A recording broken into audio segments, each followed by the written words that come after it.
Alright. What's up, everybody, and welcome back to the Salt Mine. So we delve into the painful experience of the StarCraft ladder. Well, this is a familiar name up here in the top left-hand side. It's my buddy Actavillain, my real-life buddy. He's in me clan there, Pig2.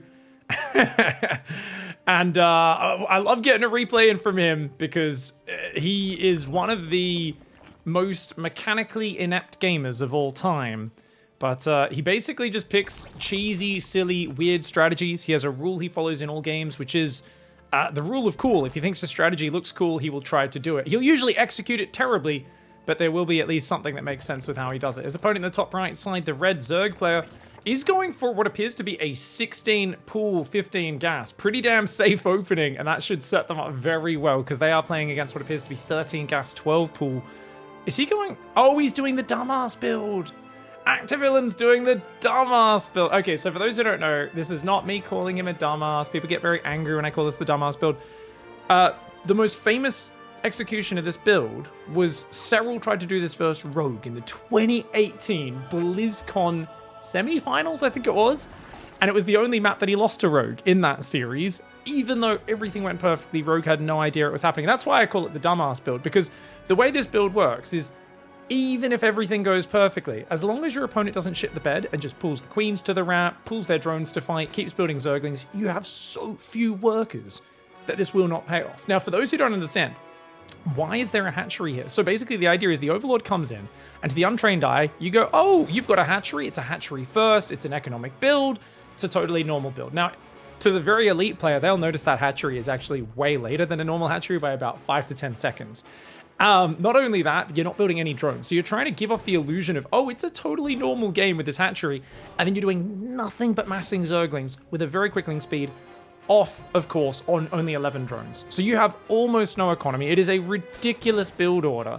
But unlike the one-base gas pool build, your opponent often doesn't realize what's happening to the last second. So it is all about tricking your opponent and having them go, oh, yeah, look at this. Oh, yeah, I'll be aggressive here with a couple Zerglings. Should be all good. Now, these Lings coming in so early is actually going to spot this and should immediately give player plenty of time to respond. There's barely any drones in this base, and there is a ton of Zerglings already. So all player needs to do is build some spines. Yep, spine in the main's a good idea. Doesn't have a second queen on the way. And those Lings are going to be moving out. Ling speed's almost finished. But player basically just needs to build Lings and just defend the main base. Even if you lose your natural, you're up 5 workers, so you are ahead in this scenario. But Ling speed is very late, and a spine crawler trying to build on the natural. Ooh, okay, here we go. Dirty, all-in attack from Actavillain. He's only got 1 queen behind this. 22 Zerglings. Ooh, but he's coming down to fight. Player not paying any attention to the fact that the opponent only had 10 drones in their base. Loses the spine, loses the queen. And, you know, it works really well even up to GM level. No skill! Stay diamond. Well, I guarantee you Actavillain will be staying diamond. Oh! Calls him a tranny as well. Okay, wow. Haven't heard that one in a while. That's a bit far out of left field, honestly. Actavillain says, hey, you too, buddy. I mean, if you're losing to it, you're going to stay diamond as well. And what a simple way to start off today. I mean, this is one of the dirtier builds, but I gotta say, could you have a better possible setup to deal with it? Player easily could have had 2 queens out in time to defend this, but if you go back, player just wasn't building queens. Notice our player built Zerglings and then built a hatchery. The hatchery, for some reason, is insanely late. Has gone into a gas super early, but isn't even mining fully off it. Player's build kind of sucked, and the lack of the queen building here for so long really hurt player. Despite that, if player just defended the main, put the queen there, let that spine finish in the main base, gave up the natural expansion, would have been completely fine to then counterattack with speedlings. But, you know, just no awareness of, hey, that's an empty mineral line. What the hell is going on in this game? And the hatchery, it just tricks people. They just immediately go, your hatchery, in this case, is faster than mine, therefore you have more economy than me. And they completely misread the play. Well, some nice salty. You cheese me. You're a tranny. You're what did they say? No skill and stay diamond. I like that one. I like the stay diamond. That's always my favorite. It's you're not going to get better with this strategy. For me, that sort of passive aggressive shade, right down my alley. So some high level insults from player, immediately refocusing. This is not about changing, oh, I didn't lose, but it's more about taking the focus away from that and saying, well, maybe you won this game, but you're never going to beat anyone better than me. So it's almost like a subtle diss on your own skill level, saying, well, you beat me, you're not going to beat anyone else You just beating me with this no skill build, which, by the way, don't ever think about this too hard. If you guys and girls out there on the ladder trying to use no skill, don't think too hard, because you may realize if you think too hard that you're implying that you yourself lost to someone who has no skill. So don't think about that too hard. Don't think about that too hard. It may bring your world to a crushing stop. All right, well, it looks like there was a few extra messages right after the game. Player says, incel, no skill, 4-inch. To which Activillain responded, I'm hard. Player says, 4 inches. Really? Yeah, you're proud of being hard with your 4 inches. Nice. Your girlfriend left. You know, I was on player's side earlier on. I thought this was a really good tactical, passive, aggressive insult. But now it feels like it's the person who's like, you're fat or stupid or you're ugly. You know, it works well if you look at someone and you can factor in on their weakness and then say something that's kind of incisive that gets to the heart and makes them doubt themselves. That's the real insult. But if you're casting around and spamming them out, it loses its impact. So remember, don't be a button masher with your insults, everybody. Be tactical, be precise. Precision beats power. All right, into the next game. We've got Test in the bottom right, the Protoss player, up against the Zerg in the top left. I pawn. Now, sometimes, obviously, you think, like, I own, like, I wreck people's faces, I own this shit, I'm awesome. Could be the name there. It could also be, I am a pawn, as in a literal pawn on the chessboard, the most worthless piece. I don't know exactly which one. We're going to find out as this goes on. I don't know who sent this replay in. Obviously, I guessed in the last one it was Activillain, immediately recognizing my buddy's name. But I think that was an interesting way to start things off, because it is the most frustrating thing when someone just rushes you with a straight up cheese they've planned before the game. And that was absolutely a cheese, right? That last game, it was a big rushing gambling attack that's hoping your opponent doesn't realize exactly what's happening. Meanwhile, ooh, cannon rush in this game. And that was really funny, because I think last week we learned that people were upset about people playing bronze to GM builds, massively out-macroing their opponent, and then just attacking them with 50 times the army. And they were saying, oh, that's cheese, you're rushing me, no skill, you know.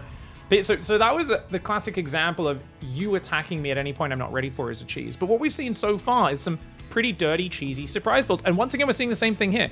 Comes in, blocks the expansion, and the Zerg player's like, oh, it's all good, I'll just go for there, and I'll take this pool, and is maybe thinking about taking a third hatchery as well. Does see that probe still hanging around iPawn. You better go check, dude, you're getting cannon rushed. Oh man, so this is a very cheeky strategy, and this is the sort of stuff that does make a lot of people angry.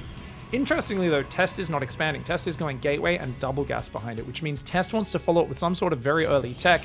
A pylon going up there, and meanwhile, iPawn is thinking about proxy hatching? Oh, and cancels the hatch. Wait. Is iPawn, I think, guessed that they were being cannon rushed there. But they still haven't actually seen the cannons. That's what's hilarious about this. So iPawn has guessed they're being cannon rushed, doesn't actually know there is a cannon there, is trying to play some next level stuff. And now cannons are going up here. Lings, though, should be able to shut that one down super easily. As long as they don't chase the probe and they just target the cannons, those cannons will go down very, very quickly. The probe trying to distract these Zerglings, but you can see how quickly the cannon goes down, and those two do get cancelled. Meanwhile, double gas up behind it for Test. I wonder who's going to rage in this game, because it could easily be the cannon rush player getting counter proxy hatched who ends up raging, right? And look at that, clears that up. Drones should be going for the expansion. 5 drones coming across. Are they able to build spines? Are they clicked across the map? They are. Oh my god, it's going to be a 6 spine crawler rush. Oh my god, so we're going to see 5 spine crawlers sieging the wall down. The problem is there's no ling speed behind it, and there's no drone production going down, so as much as iPawn is going to ruin the wall of Test, if Test goes for like Stargates up in the main or something like that, it feels like iPawn doesn't really have any sort of follow-up. Test is going for the Nexus. Remember I said Test was going to tech up because of the double gas? Test has 400 gas banked right now and went for the Nexus and a Zealot. So really, I mean, we're talking about high APM, but at most diamond level play here. Ooh, Zealot's going to try and delay these spines, but the Zerglings are going to protect that. Zealot trying to get some damage on this front spine crawler. Good micro by Test trying to bait those Zerglings into the cannons. More cannons are building as well as batteries. Batteries, especially with battery overcharge, are incredible in this scenario. Zerglings going after the Zealot, but they can't get it. And a spore crawler. 2 spores are even being built here. So iPawn realizing that Stargate is likely, and he's going for those spores. The Zealot does get surrounded. Queen is up here. She's going to need to put a tumor down and start spreading that creep forwards. 2 spine crawlers versus this cannon. They will take it down. Cannons only do, of course, 20 damage a shot, whereas a spine may attack a bit slower, but it does 30 damage versus armored. 300 hit points versus 300. But, of course, there's no hit points on the first 150 shields of that cannon. At this point, either player could honestly get annoyed at the other one for being aggressive to them. I don't know who it's going to be. Stalker's coming out. Battery overcharge should be available. Indeed it is. There's plenty of energy. That Stalker, though, ooh, lucky he was able to squeeze through that gap. The Queen goes down. 3 spines moving forward. The 4th and the 5th spine are not coming up just yet. The Zergling's trying to help out. That one is not really going to help with this. But the Stalker running forwards and dying. Oh, big mistake. Battery overcharge needs to go down right now because that battery is about to run out of energy. If Test battery overcharges, Test wins the game. Test battery overcharges. Uh-oh. iPawn, I think, overcommitting into this. If the spines focused the battery down, it would have worked. But you can see right now, all the spines are attacking different things. This spine tries to move back to safety, but it's still right in range of that cannon. So it doesn't actually help out its position at all. And actually, is there enough spines to win this anyway? Oh my god, with the Zerglings coming out, there might just be enough. Literally fighting through the battery overcharge. Wow, the spine crawler counter proxy hatch is paying off. iPawn only has 12 drones, so iPawn needs to actually like shut this production down and win the game. Test could still pull back and defend the main, having more than double the worker count. Easily still in a position. But remember, guys, always prioritize raging. You fucking noob, says Test. Opened up with a cannon rush on multiple bases. And then is angry that the opponent did basically the really shit tier Zerg equivalent. Rather than waiting 18 seconds for a pylon to finish, the Zerg had to wait 71 seconds for the hatchery to turn into a bunch of creep.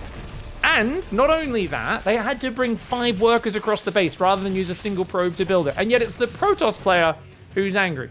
The only reason you'd be angry in this scenario is because there is that little part of your brain that realizes that you have played like an absolute nincompoop. You know what's funny? He's still ahead. Test is still infinitely ahead in this game. There's 2 queens to defend the main, but look at that. Overlord snipe is massive here. There's only 12 workers. It's a lot of spines, right? But building Immortals will just trade way better. You could even get a Warp Prism. You could go sneak a guy out and take a base elsewhere. The Void Ray is going to hide in the back of the base. No! Oh my god, I think that was an F2. What's the bet? Test doesn't know how to use army control groups. Yeah, you can see it here.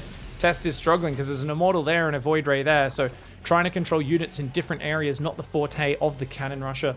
Cannon Rushers and Skytoss players are, of course, famous for their mechanics being similar to when you watch your grandma try and navigate the web.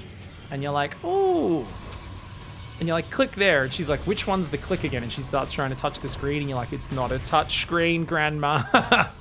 That's kind of like watching Cannon Rush players try and micro their army. It's questionable at the best of times. Forge does go up in the main base here as well. Looks like some drones are starting to come out. So iPawn very slowly transitioning. He's going to try and run the Queens and Spines up the ramp here, but there isn't that much creep spread. The Queen's going to start trying to transfuse. Man, Spines are very bad versus Immortals. But you know what? The Queens are actually buying a lot of time. Another transfuse would be very handy here. One of the Spines anchored. Test just standing there. No battery or anything. Oh my god, pull back with the Immortals. Oh my god, he's just walking straight back in. Loses the Immortal. Oh my god. The low-level decision-making in this match. Oh my god, I love it. I love it. Another Spine Crawler is going to root there. This Spine, oh my god, the Immortal going in and fighting 3 Spines at once, not a good idea. Still no battery in the main. Could be overcharging a battery, and the Immortal could kill... The 2 Immortals with a battery would have killed all of this. Instead, it's starting to get overrun. And look, if that pylon goes down, then that cannon's depowered. Oh no, the Immortal. Barrier does get set off one more time. Still no batteries going down. Still not building anything out of the gateways. 800 minerals, 800 gas. But is microing this one Immortal back and forwards. Look like they did indeed A-move the Void Ray back and forth. The Immortal just runs back in. Uedita! Uedita noobji! Uedita noobji! I don't know what Uedita is, guys, but I'm imagining that's the tone of voice that they're saying. You fucker noob. Laugh my ass off, says iPawn. I mean, it's a pretty fun way to counterattack against someone who's cannon rushing you. I do wonder how iPawn knew they were getting cannon rush. Maybe the Overlord had already seen the Forge. We'll have to go back and check. It's a very short rush distance map, so I think maybe the Overlord saw the Forge, and that's how they read it. We're going to have to rewind this replay to check. But iPawn now sieging the main base. All the probes pulled to that gas. The Immortal. Still no battery going down.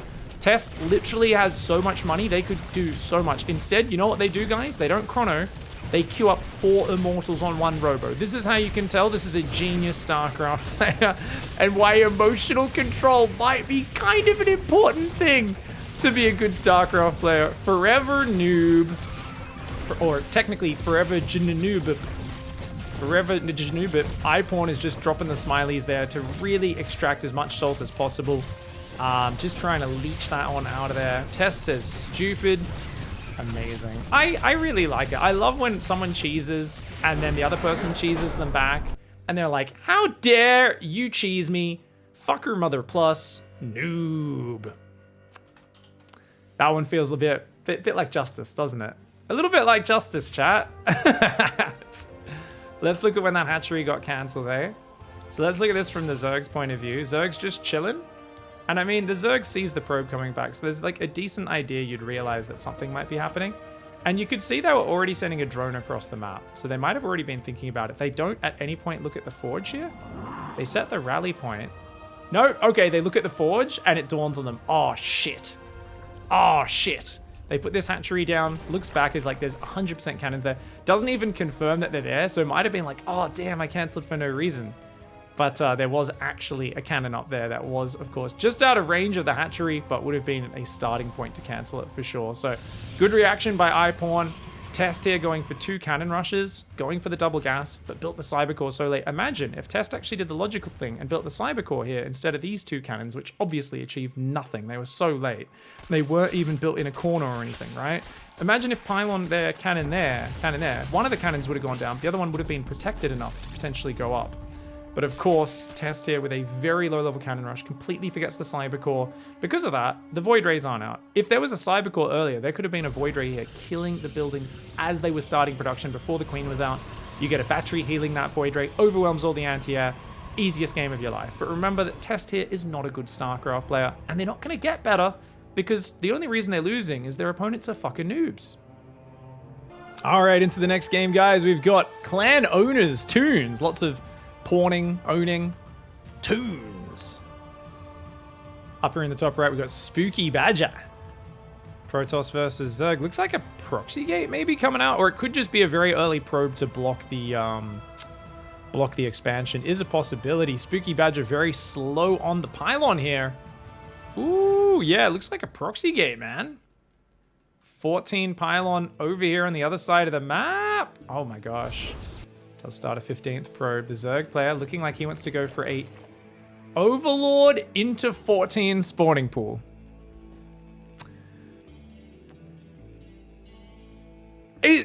There's an argument for this, okay? There is an argument. Ragnarok was doing this recently in ZVZ to throw players off as well. So basically the idea is it's not a very quick rush because you're not 12 pooling, but it's also not as economic as a 16 pool, which gets you defensive Zerglings and a Queen early, but still allows you to get a hatchery on time. It's kind of this weird in-between made-up build, and you can see already 3 lava sitting idle on the hatchery, so a very inefficient opening, going 14 pool into 15 hatch. Definitely should be building more drones to keep the lava production going. For those who don't know, hatcheries only produce lava when they are actually at 2 or less lava. Once it's at 3, it doesn't produce more, and only lava injects can stack more beyond that limit of 3.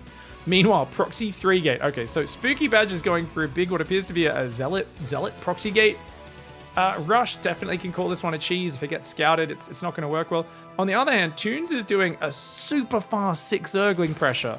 So we've got both players are kind of rushing each other. Spooky Badgers is way more committed. I'd call Toons a very heavy pressure opening with an unoptimal macro follow-up, but obviously Spooky Badger on the other hand, it's like, you need to go do massive damage right now. Like this is not going to be a clean follow-up, and these 6 Zerglings could absolutely cause a massive amount of damage. Now on the other hand, if either the Zealots get recalled back to help defend, or if the probes just get one big surround and the Zerglings don't micro correctly, this can work out really well for the Proxy Gate player, especially because Toons has no idea this is happening. So Toons is just building drones, hasn't started the second Queen yet, no Roach Warren or Spine or anything like that, the things that you'd really want here. Now these Zerglings are going to run in. Let's see how Spooky Badger responds. The Zealots are still just chilling. These probes are just chilling. That pylon's going to go down, which means the supply block's coming. If these probes get us around, that's big. Good pullback by Toons. Toons should just try to... Oh, Toons gets the Zergling surrounded. Oh, you gotta run away. You don't want to just fight the probes. You want to waste the mining time, but he lets every single Zergling get surrounded. For what was that? 3 probes and a pylon? Oh, that's a terrible trade. Luckily for him, Spooky Badger has not put back on mining. Spooky Badger, what are you doing, mate? The Zealots are all about to run in. It is massively supply blocked with 3 Zealots queued up. Needs a new pylon. Is going to build one, but has used shift to do it. Oh my gosh. So he's finally building that pylon. You can see all the probes getting shift click back on minerals as well. This is a low level game if I've ever seen one. Drones are still building. Sees no gateways in the opponent's base. Builds a handful of lings. Running down a ramp into a choke point. Not even fighting with the queens and the drones. And Toons is droning during this. What an absolute maniac. Finally goes back to building Zerglings. Toons literally scouted everything. He saw an empty main base. And he was like, I guess he just forgot to build buildings for the first 3 minutes of the game. What? How is that your conclusion? When you see an empty base, you know you're being proxied. Oh my god, and it's such bad micro for Toons. The Zerglings, the drones didn't even fight until most of them were dead. Now the Zerglings fight in such a derpy thing. The drones aren't even helping. Oh my god, I've never seen 5 Zealots beat so many Zerg units, with only 2 of them dying as well. Horrendous micro from Toons, and Spooky Badger with a Zealot, a probe A move into a Zealot A move. Able to win this game with literally 2 commands. But hey, when your opponent literally does no micro, is trying to go back to drones right now, that is how it goes. The queens weren't microed at all. Queens are so good versus Zealots for tanking and doing range damage to them. The Zerglings are finally going to clean this up, but it is 16 probes versus 3 drones, so Spooky Badger can just keep on rallying these Zealots in non-stop. Is building more pylons, more Zealots are on the way. That queen goes down. She doesn't micro at all. Toons here with 0 micro against this. Oh no. What the fuck? Bullshit cheese? You did a 14 pull. 6 Zergling pressure. You literally got the earliest warning of this possible. You completely shut down your opponent's mining, and then you just went back to droning. If you just put a spine down in your main, or 2, it would have been fine. Spooky Badger says the 12 pull. Technically not a 12 pull, Spooky Badger. It was a 14 pull. But yeah, it does feel pretty much like a 12 pull. It's not that much. Kill yourself, says Toons. Wow. This is great. Okay, I think we're seeing a theme today, guys. Not only is it how dare you cheese me, it's how dare you cheese me. Especially if I already tried to cheese or rush you in some manner. How dare you do it back to me? And we're seeing players who play aggressively scout obvious tells of their opponent being aggressive and just don't react. And then they're like, well, this is some bullshit. It's like, wait a second. You're Overlord. Wait, what was this? 2 minutes 30 even. Even before that, about 2 minutes, these lings arrive. This is so early. And you'd think you'd have a little bit of pattern recognition if you've played more than 20 games of StarCraft, right? You're like, where are his buildings? Like there aren't that many options, right? Like, technically, he could have a corner base. Yeah, but that's not really a pressing concern, right? Like, if you react as if it's a proxy gate or a proxy barrack, some sort of crazy all-in, and then it turns out they had a corner base, okay, cool. 1 in 50 games that'll happen. But this is like the mindset of like the low-level player is like, but technically, he could have 3 gateways hidden in this corner, and I just didn't see it. And you're like, oh, okay, but like, I think it's a little more likely he's got gateways on your side of the map and he's building Zealots, isn't it? Isn't it? Like when there's no buildings in their base at all? And look at the time here. So it's like 2 minutes 20. A spine crawler takes, I think it's like 35 seconds to build. It's pretty lengthy. It takes a while to build, maybe 30 seconds. But so from 225, if spines were built immediately in the main, or even after 10 or 20 seconds, I mean, spines could have been finished easily by 3 minutes, and the Zealots are nowhere near the main yet. Now imagine if these Zerglings pull back up here, you let the Zealots come into the open, you attack with your queen, and then your drones and your Zerglings surround the Zealots as they attack the queen. How easy this fight would be. Instead, Toons not only didn't build spines or anything like that, or queens that they could defend with, they've built 6 Zerglings and they've just run them down the ramp and being like, wow, bullshit cheese. And it's like, I don't know, man. I feel like we've got a World War I general who's like, man, charging the machine guns isn't working. Maybe we should use cavalry versus their tanks. That seems like the next logical step to take. Might want to open the replay and check that one out. Toons not too happy about the BS cheese. And we've got a lot of people who do not like losing the video games, which to be fair is a universal across every video game. So I'm going to give a little bit of an allowance to all of our players for today. All right, well, we're having all the fast games today, aren't we? We've got Ladybug in the top right side now up against Horus from Clan Rum. Okay, I like their clan logo. There is a Marine with sunglasses smoking a giant joint by the looks of it and a big number 5 there. So I don't know what any of that refers to, but I like it. It seems funny. Seems like part of a fun little community. Now, does the fun little community member rage, or does the ladybug rage? I have no idea, but it does look like an early drone crossing paths with a probe. They bump into each other in the middle of the map. And I think today we're really just seeing that theme of I don't like losing, but I especially don't like it when you hit me with an unconventional early attack. And I don't think anybody today has understood scouting information, right? That really is the big theme that I'm following, is like, and it makes sense, right? Because if you don't understand why something kills you in StarCraft, then you're going to get upset about it. Now, let's see if Ladybug, like the Zerg in the previous game, recognizes Forge means Cannon Rush. If so, they should be well set up. Horus is still trying to block the expand. Cancels the pylon in the natural. He's trying to block this one. You don't want to block too hard, though, since they are going for a Cannon Rush, and the drone has seen this. So, I mean, Ladybug should be able to shut down the Forge play quite easily, at least on the offense. For some reason, Horus has a gas and is now chronoing probes behind it, going for a gateway. So, if it is a Cannon Rush, it's a very late one. Spawning pool does go down behind this. Ladybug not really droning behind this. You can tell Ladybug's a bit distracted, and he's also hiding a drone inside the Protoss main. Okay, we're gonna proxy hatch the Protoss. Oh, cancels the hatchery at home to get the money for it as well. Horus has no idea about that. So, okay, this is gonna be really weird. So Horus is got a 4-worker advantage, but appears to be giving up on using the Forge and thinking about a Nexus. Oh, no. Oh, look at this. Horus thinks the hatchery is still there and is coming in for the secret Cannon Rush. Oh, this is so funny. So Horus is trying to hide it. The drone here from Ladybug being very annoying. Remember, that's a second drone. Horus is distracted by the drone harass, so Horus is going to go for this. Now, Horus moves forward and is like, wait, where'd the hatchery go? At this point, alarm bells should be ringing, but Horus builds a Nexus. He's like, you canceled your expansion. Seems normal. I'll just build my own expansion. Is at least chrono boosting Zealot, so that's something. There is a modicum of safety there. And still 2 probes on the other side of the map. Horus is like, what's going on right now? There's a roach horde on the way. So, yeah, at this point, Horus should be building a cannon at home, building more gateways, like any sort of safety, right? But not thinking about the hatchery inside the main base. I love here, because this is like similar to our previous games. It's one player aims to cheese the other or rush them in some way.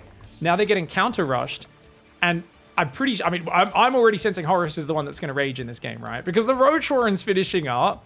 And I think we're going to see, Queen is there. We're building a drone, so it looks like they want to build a spine crawler there. Horus is going to try and build a pylon, but it's a little bit late for that, I think. I mean, you can try to get a battery and a cannon up here. It's going to be an issue, though.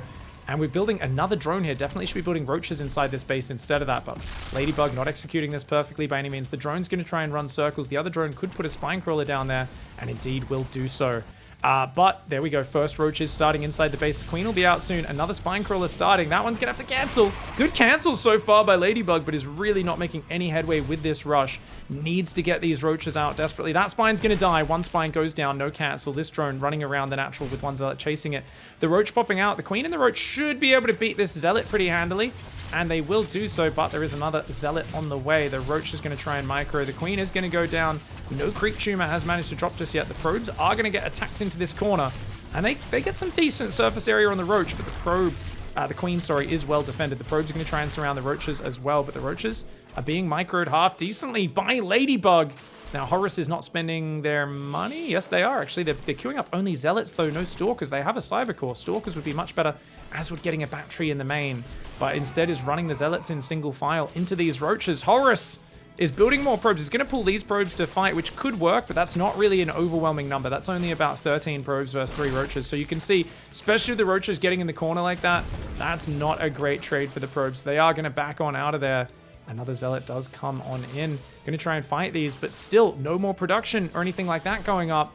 Oh man, the roaches in the main. Another cannon's going to try to go forward, but the pylon is so exposed, and that cannon even is very exposed. The roaches start to focus the cannon down, trying to pull back from these probe lads. More roaches popping out. The roaches are in the corner, in the crevice. This roach is going to try and go to that left side. He wants to stop that cannon getting up. Spine crawler's getting very low, but the probes are backing away, man. They're not committing. You got to finish these spines off, buddy. He really wants to defend that cannon, that's why, but he doesn't have enough probes pulled into this fight. The spine is going to finish. Nice burrow. Oh, the spine crawler saves it. Nice micro from Ladybug.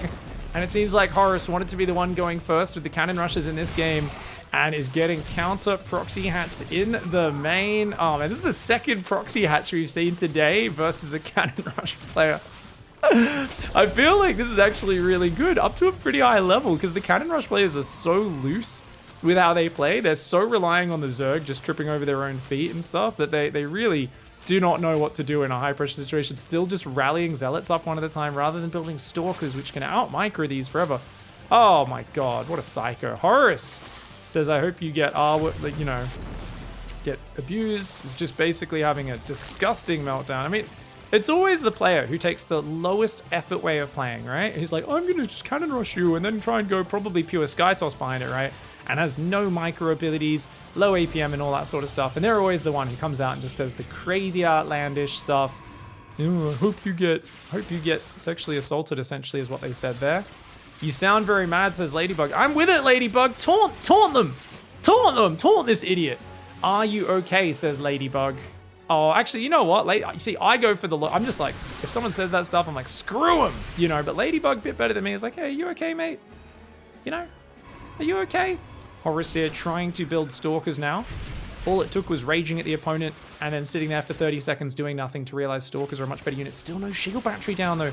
Dude, imagine a battery with these Stalkers and an overcharge. They could easily pick off these Ravagers, but now the Ravagers have the high ground advantage, so you can't really see up there. Spinecrawler could move in and finish off that Nexus anytime. Looks like the Queen did find this up here. Where's the probe? I don't know where the probe went. The Ravagers, biling the probes down from the high ground. Very nice moves. Horus going back to Zealot production, apparently deciding Stalkers aren't the right unit, even though they clearly are, is now going to grab all the probes and the Stalkers and go across the map, trying to force a base trade, which, well, that could work, but you've only got one cannon down here. I'd definitely cancel that assimilator and build another cannon potentially, or a shield battery, something like that. More Zealots are coming out, but that will be the last bit of money. 128 minerals is all that's left in the bank. 14 probes, 3 Zealots, 3 Stalkers, and Horus here, like, why'd you beat me? I'm gonna pull the probes. Pulling the probes, for those who don't know, has worked maybe twice ever in pro gamer history. I remember Elfie did it once. His Immortal Sentry all-in was barely held in an Ohana game. He pulled, and then he tried a second wave, and it was barely held. And his third wave, he was running out of resources, so he pulled the probes, and he barely killed a Zerg with an Immortal Sentry probe all-in. It was kind of beautiful, ridiculous, and weird. For those who don't know, Elfie, a famous Finnish pro gamer from the old days, who was famous for playing with about 100 APM on average. He was incredibly slow, but just very, very good with his strategic build choices, his dirty all-ins. Oh, he's gonna try and recall now. Wait, what? Why are you recalling now? This makes no sense. Dude, Horus's decision-making is like 100% a person who has lost their way, dude. Oh my god, even Bio's landing on the probes, the Ravagers. The Queens don't even transfuse, but they don't even need to, do they? Oh, now they start transfusing the Ravagers, which is pretty damn sick. Ladybug's gonna throw some love hearts. Horus says, yeah, you deserve to die. I don't know if they do. I would, oh my god, I'd 100% cut your head off if I had your edge. No, you wouldn't, Horus. Man. Some people out there, it's like, you really get a picture of like, just the sad, the hunched posture, the diminutive physical presence. If I had your address, I truly from the bottom of my soul mean that. I hope it. Ladybug's like, dude, and he's like, I hope you get sexually assaulted and are killed. What an absolute tool. I mean, honestly, on the other hand, as much as what Horus says is disgusting, I think we can understand that it comes from a place of powerlessness. And I think we can show compassion even in this moment. Even as much as I was like, taunt them, you know, take pleasure in their silliness. Because, you know, there is a social contract we all live by where you're meant to give people respect, right? Unless they specifically show they don't deserve it. And to throw that out the window because someone beat you with a strategy you don't like is obviously patently ridiculous. On the other hand, I do like to show a little bit of empathy and think, well, the reason they're feeling that way is because, you know, they are taking the weak route, right? They're trying to do easy cannon rush into Void Rays every game probably.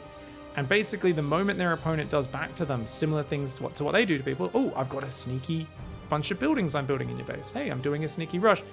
You know, they're not showing the awareness of it. And it's like, it's one of those things where it's like, hey, you do this to other people, you should be able to take the same punches back to you. If someone sneaks a drone in your base, you lose track of it, they build archery, they build some stuff, bam, go back to the drawing board and figure out what you could do better next time. And remember, there was unlimited opportunities with how slow the Roaches got up to actually, in this game, build a shield battery and rally Stalkers up here. If there was 2 Stalkers and a shield battery up against those early a couple of roaches and queens. Like, they definitely could have defended the main. Battery overcharge is huge, especially defending the cannons with a battery overcharge. Would have been massive, but Horus with no fundamentals on the defense. And I gotta say, just take a deep breath, watch the replay. We sometimes feel like helpless or it's unfair or our opponent cheated us out of the victory. And I think at that point, it tells us that we're playing the game with the wrong intention. It tells us that we're playing the game looking for the victory screen rather than looking to enjoy the craft of StarCraft. I tried to not say craft twice in a row, but it's the craft of StarCraft. Trying to, you know, if you're looking to enjoy the game, you're having fun going back and forth, you should enjoy the push and pull. That I forced them to do this reaction, but they surprised me with this counter. And I learned from that, and now my eyes are open to that option for the future. It's a beautiful thing, and it often feels unfair when we don't understand it. But if you remind yourself that anytime you feel angry and like lashing out, it's a sign that you don't really understand what happened. You don't have the understanding. Your opponent did a good move, which they worked hard to master, and it's your turn. You have a choice. You can get angry about it and be a very, very sad little child, or you can actually appreciate, understand it, go, shit, that was a really good play, and use it as fuel for improvement. So, ladies, gents, zealots, zergs, marines, you know what you've got. Whatever game you're playing out there, if something feels unfair, take a deep breath and get analytical and see if you can understand what the hell happened. And remember that your opponent worked bloody hard for that victory as well. Hope you all had a great weekend, a great couple of days. We'll catch you in the next episode of Salt Mines. If you enjoy other people melting down and saying all sorts of outlandish, crazy things, check out some of the other games on screen right now. Check out the Patreon down below in the description. Big thanks to everyone who's already supporting that. And we will see you in the next episode of the Salt Mines. Goodbye and good night, everybody.